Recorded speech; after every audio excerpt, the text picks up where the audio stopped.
The following audio vlog is a reenactment of the Upper House of the Bicameral Parliament of India session regarding the Auroville Foundation Act of 1988 and is taken from the meeting transcript, which you can download in the description below. Please enjoy this audio conversion and remember to subscribe and click the notification bell. Let's begin.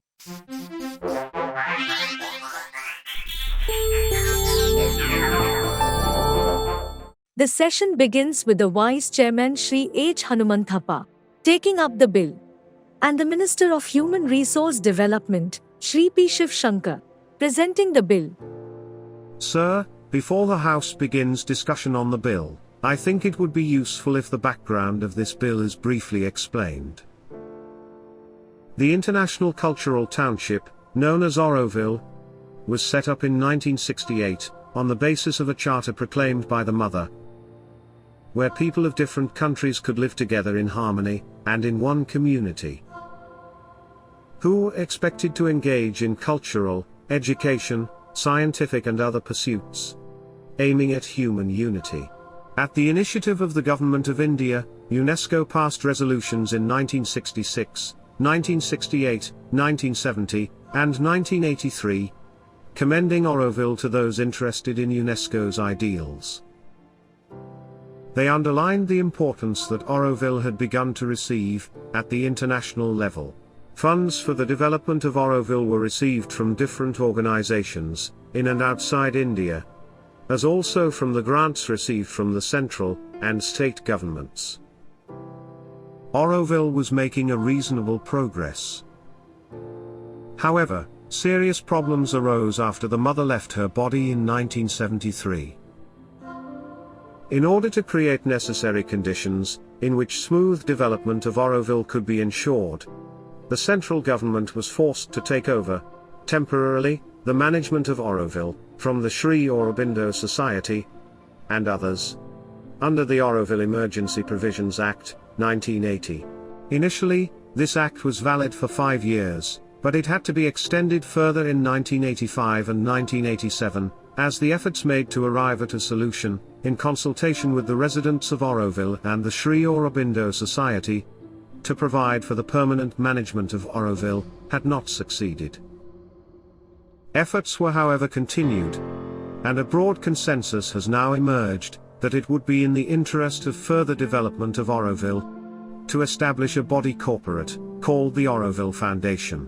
It may be mentioned that during the last 8 years, since the takeover of management of Auroville has developed, and the residents of Auroville have taken a number of initiatives in various fields, including water, afforestation, soil conservation, agriculture, integrated rural development, educational research, scientific research, cottage industries, and computer technology. The residents of Auroville have also developed a self-organizing system, and this needs to be encouraged and consolidated. The bill, which is before us, has certain special features. In the first place, the bill seeks to acquire all properties relatable to Auroville, which are currently owned by several societies, trusts and other bodies.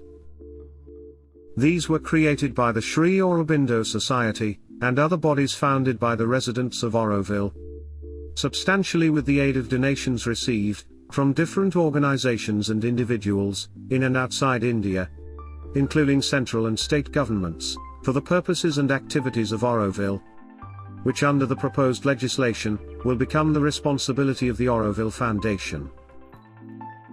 The government, therefore proposes to acquire these assets, without payment of any compensation, and vest them in the proposed Auroville Foundation, whose primary objective, shall be to encourage and promote the ideals and programs, envisaged in the Charter of Auroville. In the second place, there shall be an International Advisory Council, to advise the central government, and the governing board of the Foundation, on matters concerning development and management of Auroville. The existing Auroville Act, has also the provision for the International Advisory Council. This International Advisory Council has played an important role in guiding the activities of Auroville throughout the last 8 years. The council met every year, and reviewed the progress of Auroville, and made suitable recommendations to all concerned. Considering that Auroville aims at international collaboration and human unity, it is appropriate the Auroville Foundation should have a high-level international advisory council. As far as the day-to-day activities are concerned, they will be looked after by the residents, through appropriate autonomous arrangements, which will include a residents' assembly and its working committee. The idea underlying this arrangement is that the residents of Auroville should have autonomy, so that activities of Auroville can grow under an atmosphere conducive to harmonious growth. In the third place, the bill envisages that the management of the foundation will vest in its governing board, as constituted by the government, from time to time.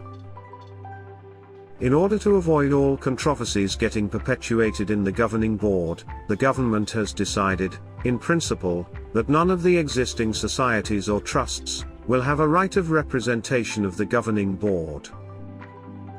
All nominations to this body will therefore be on individual basis. The powers and the functions of the governing board, and the residents' assembly, are so envisaged, that the governing body would be able to ensure that Auroville actually gets the kind of management, which is appropriate to the ideals of Auroville. The governing board also will be able to provide an impartial assessment of the progress of Auroville, not only for the benefit of those engaged in the development of Auroville, but also to the Parliament and the public at large. Auroville is to be looked upon as a vision which has a great potentiality, and this can be of tremendous service to our country and the world at large. The mother had declared that Auroville wants to be the bridge between the past and the future. Taking advantage of all discoveries from without and from within, Auroville will boldly spring toward future realizations. The aim of Auroville is to discover a new life, deeper and more complete, and to show the world that tomorrow will be better than today. In such an endeavor, difficulties are naturally to be expected, but the government is determined to help the process of development of Auroville in such a way that the aims and the goals of Auroville could be realized by all those who wish to be engaged in these material and spiritual researches. It is Sri Aurobindo and the Mother who provides the vision for Auroville, and the proposed foundation is intended to provide the infrastructure for realization of such a lofty endeavor. The way is very long and difficult, but it is hoped that this bill, which aims at the establishment of an Auroville Foundation, will be seen as an appropriate instrument for the realization of the ideals of Auroville. It is in this larger context, I shall appeal to the honourable members of the House, that the Auroville Foundation Bill should be considered and discussed. This concludes the first part of the Rajya Sabha discussion regarding the Auroville Foundation Act 1988. We will continue this series next week, and until then you can download a copy of the transcript from the description below. Thank you for stopping by, and please remember to subscribe on your way out.